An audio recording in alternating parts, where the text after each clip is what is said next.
Hi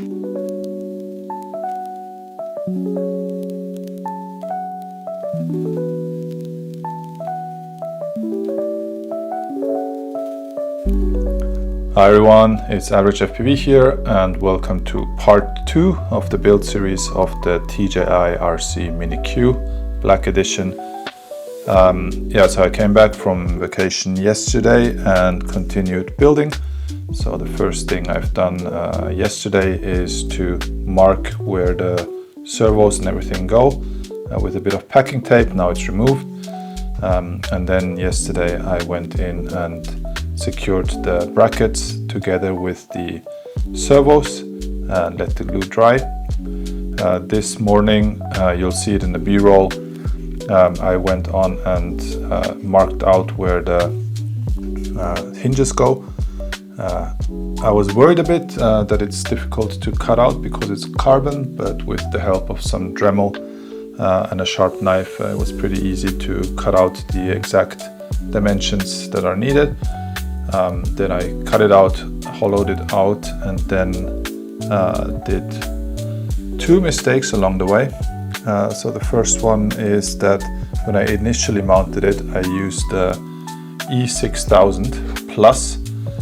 So I ordered this because the old E6000 was a little bit empty and getting, was a little bit empty and getting a bit old. What I don't know is I don't remember the E6000 to be very gooey once it's dried, but in any case, this one was. So I'm not sure if that's the difference between E6000 Plus and the old one, or if I just never noticed all these years because I was mainly working on foam planes where everything is a bit squishy anyway. But yeah, then the servo horns, they were attached quite firmly, but still like moving. So I had to basically rip them out and then spend a lot of time with side cutters and pliers and like toothpicks to get the glue out. And then for the second time I used epoxy, 5-minute epoxy, and just redid it. And now it's very solid. So that was one learning. And the second one, I was pretty sure I double checked how the others built the servos and that they have the servos basically pointing to the back. So I glued mine the same way. This is for the X08 Plus servos, the bracket that have screws going basically vertically, but this was a different one. So what I used was the same E6000, just a couple dabs on the sides to glue it in. And of course, after gluing it in, I realized that these servo connectors, they are too long. So if you look at the length here, even at its shortest configuration, it's too long. So obviously this was meant with the servos in there the other way. If the servo horn would be here in the front, it would be perfect length. Apparently I did that in the other build because that one uses the original ones. So since I already glued those in, I had to borrow some other servo linkages from I think a Hunter H1. So they were short enough, they're quite good. Once I tighten it down, they don't have too much play. Yeah, it's a small gripe. I mean, I would have loved to take the proper metal ones to have everything like as less plastic as possible, I guess. But it is what it is, and once the servo covers are on, you can barely see it anyway, and then you'll just have the little Z-bend going to the servo linkages. So that's how far we've gotten. What I've also done is I've printed some additional 3D parts. Most notably, I've printed the motor mounts in black. So here you can see it in black. It used to be white before, and then Rock FPV said, it looks much better in black. So here we go, it's black for you. And then also what I printed is two things. So this one is for the 04. And I'm not sure if I'm going to put in a 04 Pro or a simple 04. I mean, I'm getting enough range with the 04 and the picture is nice enough. It's a bit lighter. I'm a bit worried about the center of gravity because the motors coming in the front 2 small ones instead of 1 big one here. I'm not exactly sure what it does to the center of gravity. And yeah, on one hand, it's obviously nice to have the 04 Pro, very nice footage, but I'll have to see how much I fly this one. I might use the 04 Pro for my second Chupito, which I'm intending to fly more often than this one here. Anyhow, so this is the mount for it. I did a 20 by 20 on the underside, so just in case I need a fan, it will barely fit in here. I can add a fan, but for now the idea is to have a little bit of glue here, and then it goes in. I mean, from the other side it will go in just nicely to hold the 04 in place. And in a similar manner, I've printed a, where'd it go? Oh, here it is. I've printed a bracket for the flight controller. So maybe you remember from my last video, the all-in-one will go in the back here.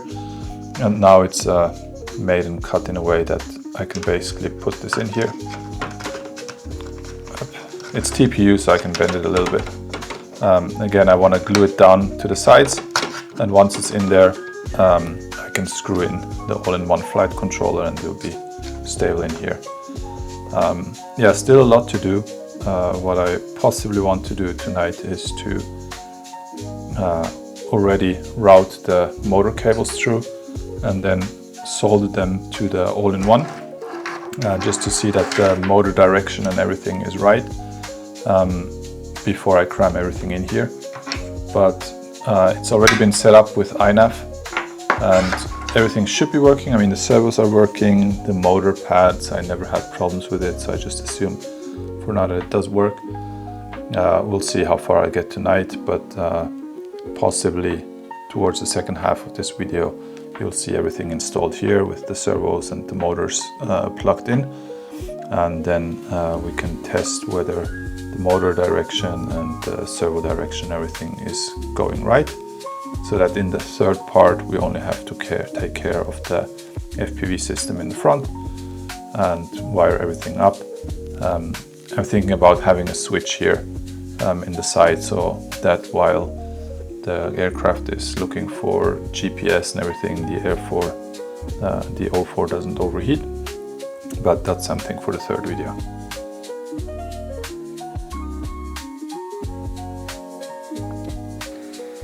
Alright, so we have hooked up everything to the flight controller.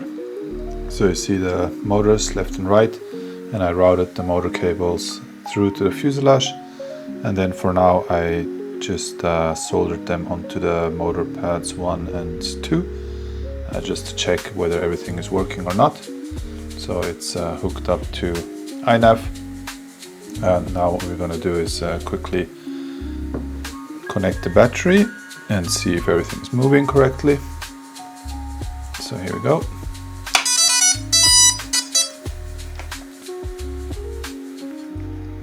So now let's check first the servos.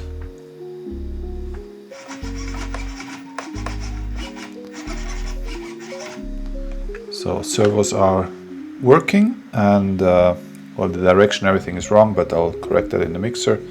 And now for the motors, let's see, one side and the other side.